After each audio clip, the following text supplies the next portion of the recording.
So should we just start?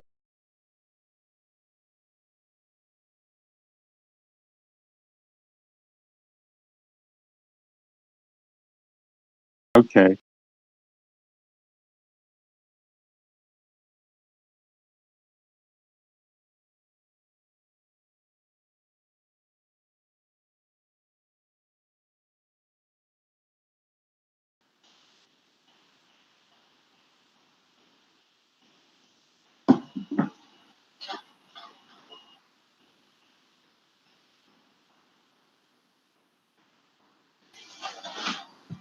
Now. Hi, folks. Thank you for joining us this evening. Sorry, we're having a little bit of technical difficulty here this evening, but I think we've got it worked out. So I'm joined tonight by Darrell Fraize, who is our co-founder and lead clinician. In addition to his mental health background, Darrell is also a licensed alcohol and drug counselor, and so he's going to be presenting the harm reduction model, the history, and how we utilize it here at Onward.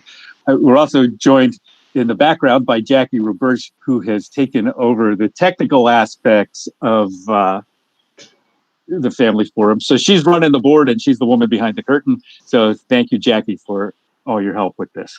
So with that, Darrell, I will turn it over to you. Thank you, Andy, and thank you, Jackie, and thank you to everybody for tuning in. Sorry about the delay.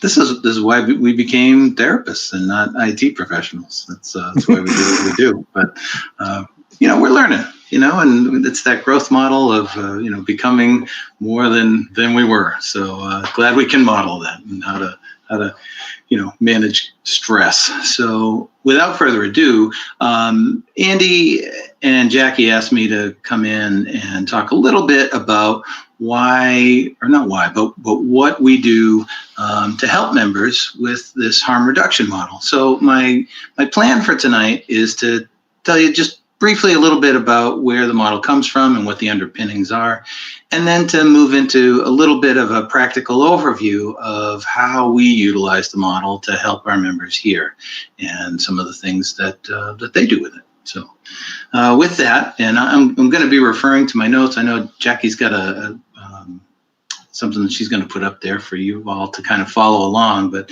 harm reduction, it really comes from the drug and alcohol work, and it really is just that. It's not abstinence. It's not abstaining from using things that might in a lot of ways be harmful to us. It's really about having a better and healthier plan about how you manage that substance or that behavior. Sometimes I will talk and introduce this to folks using a kind of a silly example, but I'll talk about eggnog and not the alcoholic version with rum or something like that, but just eggnog and how I have to approach eggnog from a harm reduction model. Otherwise, between just before Thanksgiving and the New Year, you could set up a slow drip IV for me and I would be, consuming it all the time. I just seem to have a real trouble with that. But for our members, this is really important, and it's in line with developmentally with how we approach all the other things that we do with our folks. So, so remember that as we use this model, the idea is these are some practical strategies that we try to talk through with folks so that that they can have better balance in their lives. That's really the focus. It's also important to know that harm reduction is really a social movement. And as I was becoming a licensed alcohol and drug abuse counselor, it wasn't so new, but it was still kind of new. And there are folks who really believe that abstinence is the only way. The challenge with that is that, I think we all know that, when we try to absolutely abstain from things and then we relapse, if I drink that eggnog, if I have that extra scoop of ice cream or something, there's guilt and shame associated with that. And I'm less likely to own it and talk about it, and it goes subterranean and it continues. So this is really just a way of looking at something and accepting that, hey, this is part of the world that I live in. This is part of my set of behaviors, and I am open to talking with other people about how I can minimize any harmful effects, because I recognize that there can be really harmful consequences to the things that I either put in my body or I spend my time doing. But I benefit more from being able to talk with somebody about it and have greater balance in my life. And so looking at things, whether it's substance use or something else, on a continuum of, way over here, we have like heavy abuse that is really paralyzing somebody in life. And those are folks that we don't really work with here at Onward Transitions, because that's really not what we're set up for. And then, at the other end of the spectrum, we have folks who, who are abstaining. Like that's just not what I do. And we do have folks here at Onward Transitions who abstain because that's just not something that they're really interested in. And then we have a lot of folks who are kind of in the continuum, but, more towards, they use maybe recreationally, or maybe they have challenges with being on screens too much, or eating too many carbs or something like that. And I'll get into those examples in a little while. But what we try to focus on is really balance and quality of life. And that's really our focus. And this is why our members tend to be really open and honest with all of us, not just me when I'm meeting with them to do harm reduction, either individually or in group, but with Jackie or with Andy, they're having those conversations, and sometimes they're more honest than we would ever imagine, and sometimes they're even more honest about their use of some substance than they are about their psychotropic medication that we want them to be open about. And again, that's because of shame and guilt. And eventually, of course, because of the amount of contact that we have with members, we know, talking to them about it, or maybe they talk to us about it because they're concerned. But more often than not, 99 times out of 100, that member is coming to us to say, hey, I want to talk some more about this, because, this is what I'm finding is happening in my life. So for us, it's important to really look at this through the lens of, we're not going to judge on that, on their use, and we're not coercive. We want to really help them be their own change agents and just amplify the things that they've come in and said that they want to do to have that greater balance in their lives. The other thing about this being a social movement is that, it's important to recognize that, different cultures, different creeds of folks have different access and different challenges with substances and with harm reduction, and that sometimes that is part of their coping mechanism. They use these substances to cope with situations that aren't just internal, they're external as well. And so we want to talk through those things. So, I don't want to get too much into the history about it. I'm sure you can Google it and find out more if you're interested, or open up a conversation with one of us about it. We're happy to do that. But in terms of the approach that we use, and I guess I'll speak more for myself, it's informed by 3 different theories, and certainly harm reduction is a part of that. And added to that is when I was learning to be a drug and alcohol counselor, I learned a theory called motivational interviewing that really values individuals, and it's non-confrontational, and it really is about opening up and keeping open lines of communication, which is the goal. We want this to be out in the open so that we can shed some light on it. We don't want it to be beneath the surface where, things can kind of grow and fester and really help people become out of balance. So motivational interviewing looks at that, and you all know that we use acceptance and commitment therapy, ACT, motivational interviewing is also about asking people, hey, is this getting you towards your goals or your values? Or in my work, I try to help folks identify the things that are getting in the way, particularly if they have a particular behavior that they are bringing to session for us to talk about.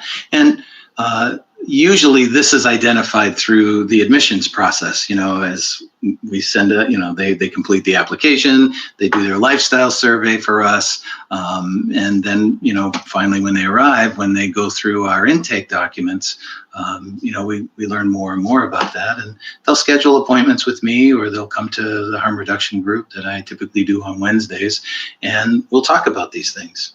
So the big three things that we really talk with folks about are certainly substance use, screens, and nutrition. So I'll start there because that might be surprising to some folks.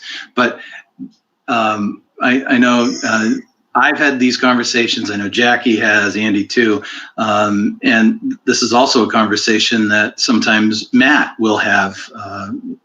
With folks as he's doing his health and wellness work with folks, because they're trying to eat less carbs, they're trying to eat less sugar, they're trying to drink less caffeine. And so we're working with them to kind of not only understand, so there's a psychoeducational component to that, but we don't want to, come across too much in a talking down way to them about it. So we try to have an open dialogue about it, but just trying to ask them what other solutions there are for them out there to manage those things. So nutrition is sometimes something that we're talking about. More likely we'll be talking with somebody because they're having a challenge with screens, and that can be the screen on their gaming computer. It could be the screen on their phone or TV or some laptop monitor because they like to watch YouTube, or they're stuck in some other social media loop or things like this. And ultimately, their screen use is interfering in a couple of different things. One is person-to-person socialization, and particularly during a pandemic, this is a real challenge for folks. So we do end up talking about that, and doing the pros and cons, but also looking at, hey, what's getting in the way here? Because the other big thing that we're working on with folks is their sleep hygiene. Because this can really get folks out of balance, because, and I'm sure that if you leave your Netflix on, it'll queue up the next show right there for you. So you don't even have to make a decision. You're in this loop. And it's the same with, watching a YouTube video or something like that. And they can get really trapped in those things. So we talk about strategies to get away from those screens, the screen usage, so they can get good sleep, because that's in line with their values and their goals of, getting out in the world and getting to the business of life. But I would say the majority of my work is really talking with folks about their substance use. And this is something that, our focus is really on cannabis, alcohol, and nicotine. Certainly with the rise in vaping, we've seen a lot of that in our members, and they have the knowledge, and they come in and they talk about how they want to manage that differently. And so we talk about different strategies that they can use and things that they can recognize themselves doing.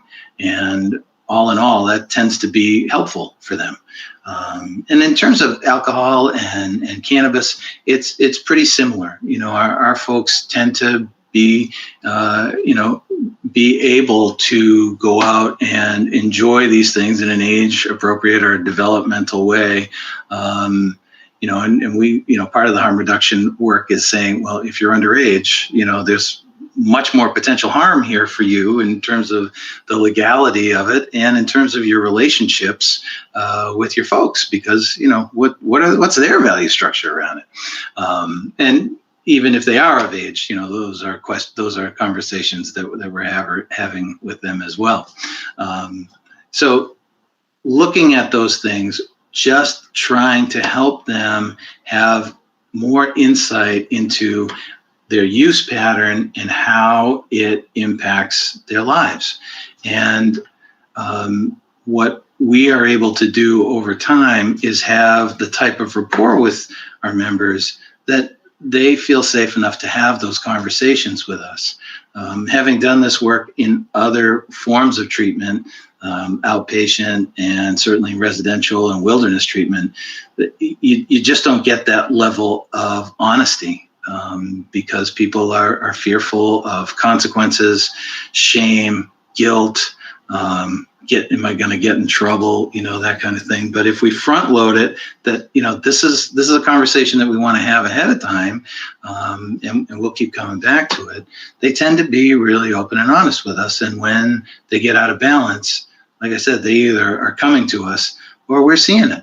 We're seeing them, have trouble, showing up for appointments, rescheduling appointments. They are getting in trouble at work or falling behind on assignments if they're in school. So there are lots of behavioral indicators, which is good data for us to kind of say, hey, what's happening with this, and how could this be related to that? And after maybe a little bit of resistance, their guard is certainly down because they know where we're coming from, and that we just really want to support them in living their values and achieving their goals. And so over time, it tends to get easier. Now, I'm not saying that they're going to tell us every time, hey, this weekend I did this, and this, and just give us a litany of data. But if things are becoming problematic, our members tend to tell one, if not all of us about it, and one, if not all of the other members, because if they've gotten here, they tend to want to change their lives, and they tend to want to please their folks. So that's important to them, and that's usually a value or a goal that they have. So those are the three major areas that people tend to bring to session or to group with me. But one thing that, as we were talking, Andy, you had brought up that might be good for us to talk about is the complexity of medicinal cannabis here in Maine.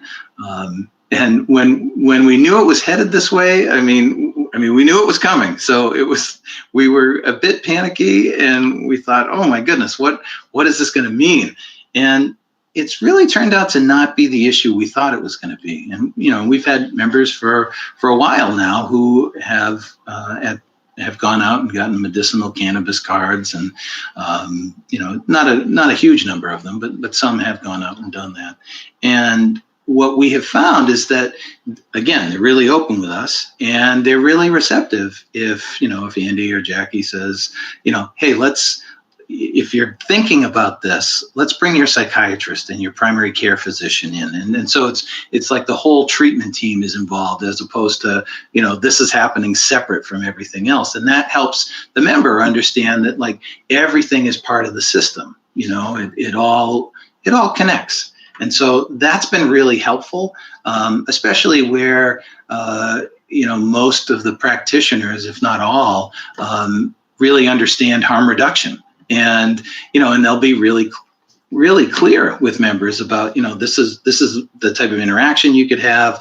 This is why I would prefer you consider, this medication, this psychotropic medication, if you're going to use cannabis as medication as well. Or they'll have a real direct conversation about, that will negate the benefits of your medication. So, so what are we going to do about this? So those are all conversations that psychiatrists have had with members over the course of time with us here. And one of the things that, after they've gone through that, that I'll usually be in a conversation with folks about is, because for a lot of our members who are more fans of cannabis than alcohol, they kind of look at cannabis as their happy hour drug of choice, if you will. So rather than, having a beer and whatever, fries or something at happy hour, nachos or whatever. This might be the thing that they turn to, and this is common in this generation now because it's become more accepted again in our culture, that they will turn to this as their way of unwinding because they might not like the taste of alcohol. They might be concerned about alcoholism in their families and see that as different from cannabis, and that could be up for debate, but that's their mental model. And so what I try to do is, if they're going to use cannabis both medicinally and recreationally, to really come up with a plan for how they're going to separate the two. Because you don't need me to tell you that could be a really slippery slope. Oh, well, I need my medication, all the time. Well, no, you probably don't, because, you're not taking an SSRI every day, 7 or 8 times a day. It might be on slow release. And there are cannabis products that do that as well. So helping them understand that setting up medicinal cannabis as like a different format than their recreational usage. And for some of our folks, what they see is that their recreational usage might be, less so now, is sharing, whether it's a cannabis cigarette, a joint, or passing around some piece of glassware that they all share. They might have their own. And that is separate from their medicinal cannabis. And this helps with harm reduction because they know that, their joint, if you will, is their recreational item, but they have tincture or they have an edible that they use, at nighttime or whenever it is that they take it. Typically it's before bed to try to help them quiet their mind before they go to sleep, or near the end of the day, so that they can kind of maybe clean their apartment and just kind of hone in on focusing on that as they get ready for bed. That be different from what they're using recreationally, and then kind of keeping track of that, whether that's journaling or just coming into me and I'll make a notation about it, and we just keep track of that so that folks have a better understanding of how they're using that product. So all of these things are part of our approach when we're working with somebody on this harm reduction approach to substance use or screens or some part of their nutrition. So I hope that that's a good generic overview. My guess is Andy's going to kind of throw up some softball kinds of questions that you all might ask. And if we don't get to something that you really want to know more about, feel free to email me, Darrell, Darrell, at onwardtransitions.com. And I'll try to get back to you tomorrow about, in some way try to answer your question about what you might have. But knowing Andy the way I think I know Andy, he's probably got some questions percolating. So we'll turn it to him. Yeah, so this is as much an observation as a question. Knowing that the folks that we're talking to tonight are parents, and the parents of these young adults that we're working with. And there's probably a good likelihood that as families, as parents, you've had challenges with these young adults around substance use before they came to us. And that's scary. As a parent of a similar age young adults myself, I know firsthand what it's like going through that. So I think it can be kind of scary again to learn about the harm reduction model, that this isn't an absolute all or nothing approach to substances, but that we're kind of letting go of the reins a little bit and trusting, first of all, that they're going to be able to manage this with support. But like Darrell said, that they're also going to be open and transparent with us in that process. And it is absolutely, I think, an important developmental experience for them as young adults to figure out how they are going to manage these things. Again, I just want to acknowledge that I think that, this is a bridge, and this is maybe a a hard piece to accept if you've had a history of really struggling with your young adults around substance use. And just want to know if you want to add anything to that, Darrell. Well, that is a great point, and folks, please know that we have empathy for you, not only, as Andy said, professionally, but personally. Between Tracy and I, we have 4 young adult children, so we certainly understand the predicament here. But as we said, what we really want to have happen is open communication, because if you have had challenges in the past with your son or daughter because of their substance use, I could be wrong, but my guess would be that they weren't totally transparent with you, and you kind of had to play detective and figure it out. We try to eliminate that obstacle of the fear of getting in trouble and there being the consequence is, hey, we're going to have a conversation about this. And that in and of itself is not enough to initiate guilt and shame in them typically. And so they will have these conversations so that then we can help them while they're with us get a grip on what this all is, so that when they're done with us, because again, the goal in therapy is to get out of therapy, when they're done with us, they've got greater mastery over this and they're more prepared. It's if we were a holding tank and we could control this and not allow people to use any of these substances, they'd be right back in the situation that they're in now with us, being out of the protected utopia, and they'd be having to really experiment in how do I do this? And so better to, work with us in an honest way and learn how to manage that. And certainly, Andy, I know you would agree that this is universally true.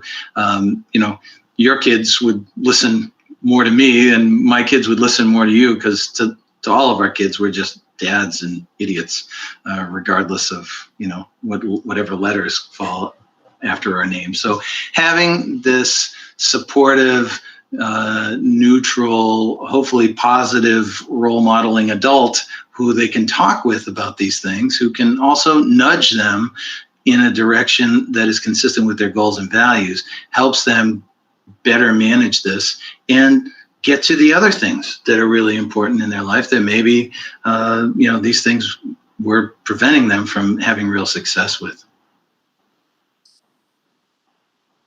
Yeah, I think the other thing I would point out is, so we're an AA program, we don't practice the 12 steps. What I would say is there are elements of that process that we still utilize, even in harm reduction. And, part of that is taking ownership, taking that inventory of, have I done harm, in the past because of my use? So when we talk about harm reduction, it sort of suggests that at some point there was some harm going on. And, that can, not getting to classes, some social stuff, just not living up to their responsibilities and obligations. But the harm can also be in terms of the relationships within the family. And so part of the process included in harm reduction, at least as I think about it, is kind of the making amends, recognizing, okay, I'm on a different path now, but I do own that this created problems within this family. And it's important to be able to recognize that and talk about that as part of the moving forward and establishing a healthier relationship with substances, so that there isn't that guilt and shame and avoidance that's been associated with it for so many years. Yeah, I would agree, Andy. And knowing folks, as those of us who are parents know, that it's often hardest for our kids to acknowledge their mistakes to us and to say, geez, Mom and Dad, you know what, you were right. Sometimes that's a long time coming before we hear those things. Right. But that doesn't mean that they're not coming. And oftentimes that is the hardest thing. And members, when they're working on harm reduction, they don't want to oftentimes tell their folks, they want to show their folks, and they want to wait till there's like some major event, like, like, hey, look I made it through the semester and look at my grades. And by the way, there's this other thing I should be telling you about. Or, hey, I'm employee of the month. And, and by the way, there's this other thing that, and we are really hampered because of privacy laws. And, there might be a blessing in that, because members know we can't talk to you about these things unless they give us express release about what they want us to talk to you about, because of national privacy laws specifically for drug and alcohol counseling.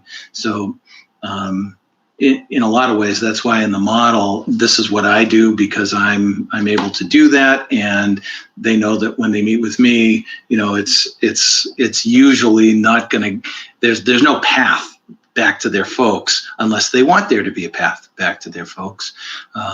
And there's safety in that. I know it might be easy to be like, oh, well, if they've got that much to hide. Well, it's not so much that, as much as it is that I really want to prove to my folks that I can do this, that I can manage this, that I'm a grown-up and I can make grown-up decisions. And it really is an opportunity for you to feel some pride when you see your son or daughter, making it to work consistently, showing up for their appointments, maybe even being more congenial with you all. Some of them were just home for the holidays. Maybe they were helpful around the house, and you're like, hey, they're finally getting it, or whatever. And then, as they get closer to feeling less guilty about the past and getting some ego strength, they might be able to say, hey, you know what, I want to be totally transparent with you about, some of the things that, that I've also been working on. And that's sometimes a hard hurdle, because if you have had challenges in the family about that stuff before, their fear is it's just going to open up old wounds, and it's going to go back to being what it was, and they'll awfulize that, catastrophize it, and think that, because their anxiety gets riled up, they just try to avoid that situation. So there's a lot that goes into it, and it does. It takes time for them to build that ego strength to where they're in a position to be more transparent with us as parents about, everything that they're doing. So hope that makes some sense. Yeah. Yeah. And the model does tie nicely into acceptance and commitment therapy. When we look at experiential avoidance, even though your values and your goals are openness and honesty with your parents, it's stirring up some difficult thoughts and feelings. They tend to engage in avoidance. So then we have that conversation about committed actions, in keeping with your goals. So, these things all tie together, as does emotional intelligence, as they, try and recognize their own emotions and how that's influencing their ability to have these conversations. So they're a work in progress, but they're working hard on it. Yeah, and one way we try to help them measure it, particularly this is both for screens and for substance use, look at it in terms of frequency, severity, and duration. So like frequency, like how often are you finding yourself using these things? Or how long are you spending on your screen, as opposed to being in the physical world with us? Again, this is, a little bit more complex now that we're still getting through the pandemic. But, this is still something that members bring to us and want to talk about. So that is a conversation. So frequency, severity, like, in terms of like back to substance use, like, how much are you using, and I've had some really frank conversations with folks particularly about alcohol and nicotine and certainly cannabis, about looking at that pattern. And then duration, meaning like how long was the impact here, and how much time are you spending, throughout your week, either thinking about this or, getting prepared for this. because that is something that could, be more indicative or a big red flag of a bigger concern. And if worst case scenario, we see somebody who seems to really be out of balance, we have the ability to, I will administer a little test. It's called the Substance Abuse Subtle Screening Inventory, the SASI, which has been around forever. And I use that as a test that they take, and then we go over the results. And I have yet to run into a member, and I think I've done 5 of these in our whole time, but I've yet to run into a member who looked at the SASI results and denied it. No, they're like, oh, wow, yeah, I am out of balance. And that has led to, some significant behavioral change for them. So those are that's like a layer of defense, if you will, if someone's, really seeming like they could be getting into some trouble. So we have a way to address that as well. And if worse comes to worse, that becomes problematic, we can have a more difficult conversation about, if you can't manage this differently, we're a harm reduction program, maybe we can't work together. And how are we going to explain to your parents how we can't work together? And I've never had to do that, but that's in our hip pocket in case we ever have to. Because, as I said, our members have been open, and my hope is that if you're tuning in now, you have a member with us now, and that if they haven't been more open with you, that they're on that path to being more open with you about whatever thing they're seeking harm reduction help for.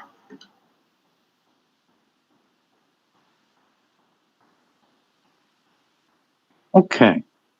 I think we've about covered it for the evening. So thank you all for taking the time to join us this evening. If you have any questions, comments, you can send an email to either one of Darrell, Jackie, or myself, and we will respond to that.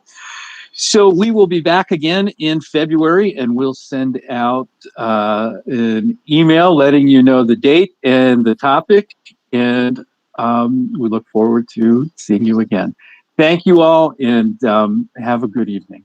Thanks, folks. And thank you, Darrell and Jackie. Stay safe out there.